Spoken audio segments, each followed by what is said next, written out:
जय श्री कृष्णा। आप सभी का आपके अपने चैनल समृद्धि में स्वागत है। आज इस वीडियो में हम सुनने वाले हैं अधिक मास महात्म्य का 10वां अध्याय। वीडियो शुरू करने से पहले आप सभी से रिक्वेस्ट है, यदि चैनल पर नए हैं और अभी तक आपने चैनल को सब्सक्राइब नहीं किया तो प्लीज़ चैनल को सब्सक्राइब करें। तो चलिए सुनते हैं पुरुषोत्तम मास महात्म्य अध्याय 10। नारद जी बोले, हे तपोनिधे, परम क्रोधी दुर्वासा मुनि ने विचार करके उस कन्या से क्या उपदेश दिया, सो आप मुझसे कहिए। सूत जी बोले, हे द्विजों, नारद का वचन सुनकर समस्त प्राणियों का हित कर दुर्वासा का गुह वचन बद्री नारायण बोले। श्री नारायण बोले, हे नारद, मेधावी ऋषि की कन्या के दुख को दूर करने के लिए दुर्वासा ऋषि ने जो कहा वह सुनो। दुर्वासा ऋषि बोले, हे सुंदरी, गुप्त से भी गुप्त उपाय है। मैं तुझसे कहता हूँ, यह विषय किसी से भी कहने के योग्य नहीं है, तथापि तेरे लिए तो मैंने ये विचार ही लिया है। मैं विस्तार पूर्वक ना कहकर तुझसे संक्षेप में कहता हूँ। हे सुभगे, इस मास में तीसरा मास जो आवेगा वह पुरुषोत्तम मास है। इस मास में तीर्थ में स्नान कर मनुष्य भ्रूण हत्या से छूट जाता है। हे सुंदरी, कार्तिक आदि 12 मासों में इस पुरुषोत्तम मास के बराबर कोई मास नहीं है। जितने मास तथा पक्ष और पर्व है वे सब पुरुषोत्तम मास की 16वीं कला के बराबर भी नहीं है। वेदोक्त साधन और जो परम पद प्राप्ति के साधन है वे भी इस मास की 16वीं कला के बराबर नहीं है। 12,000 वर्ष गंगा स्नान करने से जो फल मिलता है और सिंहस्थ गुरु में गोदावरी पर एक बार स्नान करने से जो फल मिलता है, हे सुंदरी, वही फल पुरुषोत्तम मास में किसी भी तीर्थ पर एक बार स्नान करने से मिलता है। हे बाले, यह मास श्री कृष्ण का अत्यंत प्यारा है और नाम से भी यह भगवान का स्मारक है। इस मास में पुरुषोत्तम भगवान की सेवा पूजा करने से समस्त कामनाएं सिद्ध होती है। अतः इस पुरुषोत्तम मास का तो शीघ्र व्रत कर। पुरुषोत्तम भगवान की तरह प्रसन्नता पूर्वक मैंने भी इस मास की सेवा की है।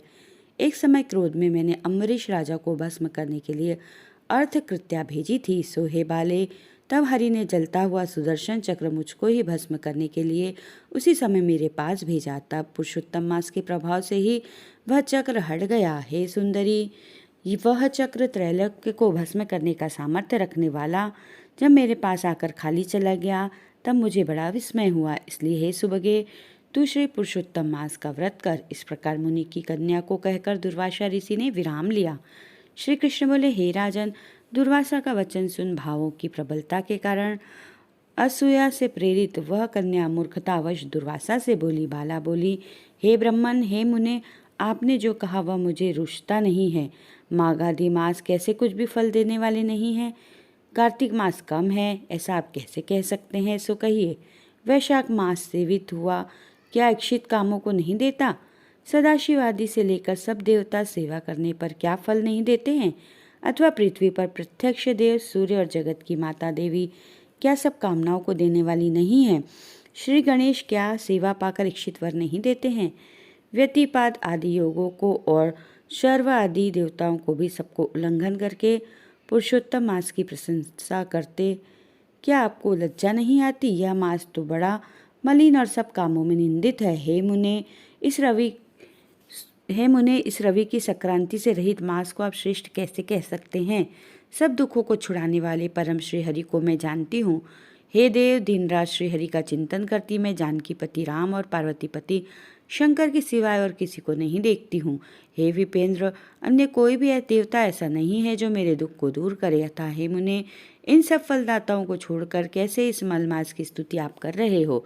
इस प्रकार ब्राह्मण कन्या का कहा हुआ सुनकर दुर्वासा मुनि शरीर से एकदम ज्वाजल्यमान हो गए और नेत्र क्रोध से लाल हो गए।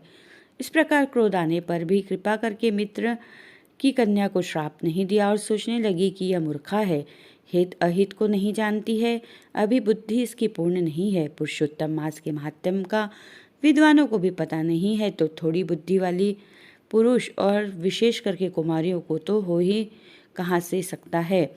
यह कुमारी कन्या माता पिता से रहित दुखाग्नि से जली हुई है, अतः अति उग्र मेरे श्राप को कैसे सहन कर सकती है?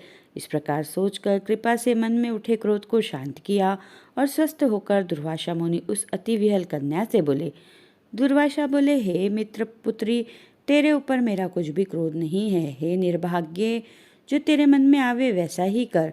हे बाले, और कुछ भविष्य कहता हूँ सुन। पुरुषोत्तम मास का जो तूने अनादर किया है उसका फल तुझे अवश्य मिलेगा, और इस जन्म में मिले अथवा दूसरे जन्म में मिले। अब मैं नर नारायण के आश्रम में जाऊंगा। तेरा पिता मेरा मित्र था, इसलिए मैंने श्राप नहीं दिया। तू बाल भाव के कारण अपने शुभाशुभ तथा हिताहित को नहीं जानती। शुभाशुभ भविष्य की कोई टाल नहीं सकता। अच्छा, हमारा बहुत समय व्यतीत हो गया, अब हम जाते हैं, तेरा कल्याण हो। श्री कृष्ण बोले। ऐसा कहकर महाक्रोधी दुर्वासा मुनि शीघ्र चले गए। दुर्वासा ऋषि के जाते ही पुरुषोत्तम की उपेक्षा करने के कारण कन्या निष्प्रभा हो गई। तदनंतर बहुत देर तक कन्या ने सोच विचार कर यह निश्चय किया कि देवताओं के भी देवता तत्काल फल देने वाले पार्वतीपति शिव की तप द्वारा आराधना करूंगी।